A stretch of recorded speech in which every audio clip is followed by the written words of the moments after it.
Pumpkin Jack, written and illustrated by Will Hubbell. Pumpkin Jack.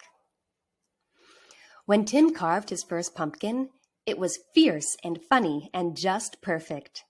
A jack-o'-lantern this good deserves a name, so Tim gave it one, Jack.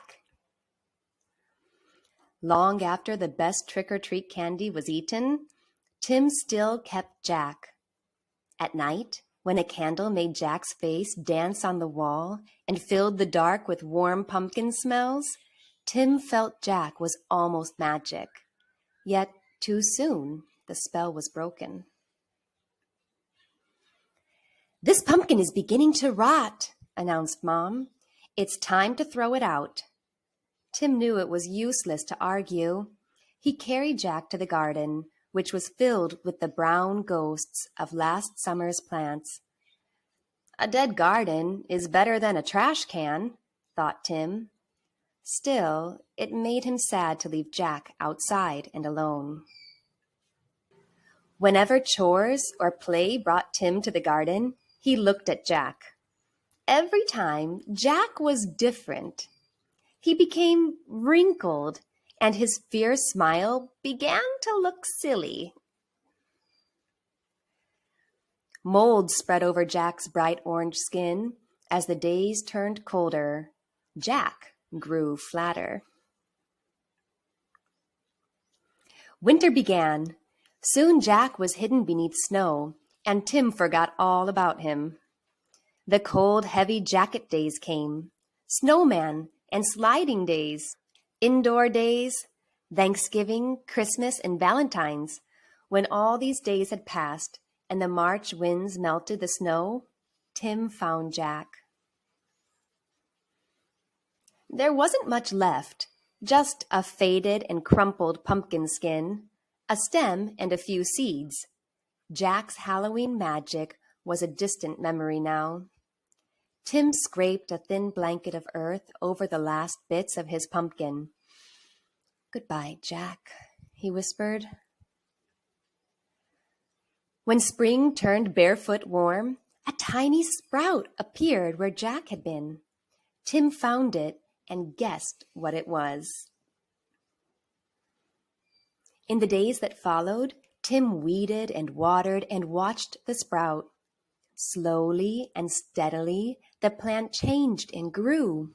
It branched and spread a web of vines over the ground, but no pumpkin appeared. The days turned hot. Flowers opened on the plant each morning, yellow stars that twisted shut forever in the afternoon. Still, there were no pumpkins. Finally, Tim found a little green ball growing behind a crumpled blossom. A pumpkin! Tim let out a whoop and ran to show his mom. By August, the plant had spilled onto the lawn. Tim's favorite game became pumpkin hunting. He carefully waded among the leaves, searching for green pumpkins like hidden treasures. School began again, and the days cooled. Tim had less time to visit the garden. When he did, the pumpkin plant seemed tired. There were few new leaves, and the old tattered ones no longer hid the fat green pumpkins. Then, one October morning, Tim woke to see frost coating the garden. The frozen plants seemed changed to pale blue glass. After school, Tim discovered what the frost had done. The pumpkin plant's leaves were as limp as wet paper. It was dying. Tim searched among the withered leaves for the unripe pumpkins. He picked them and put them on the front porch, hoping for one more change. By Halloween, the pumpkins had ripened to bright orange. There were many, for the plant had been generous. Tim was generous too. He gave away all but one. From jack-o'-lantern to seed to pumpkin again, the circle was almost complete. Now it was time for Tim to do his part. He gave his pumpkin a face. It smiled at him in a fierce and funny way. Tim smiled too and said, "Welcome back, Jack." And that's the end of that story. I hope you enjoyed reading Pumpkin Jack, written and illustrated by Will Hubbell. Our favorite fall games and activities are linked below. Teachers Pay Teachers is a website where you can find thousands of free and paid educational materials made by teachers around the world. Anyone can create an account as long as you have an email address.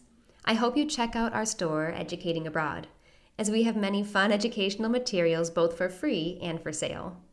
Like, subscribe, and share this video, as it really helps others who might be looking for this kind of content. Until next time, bye!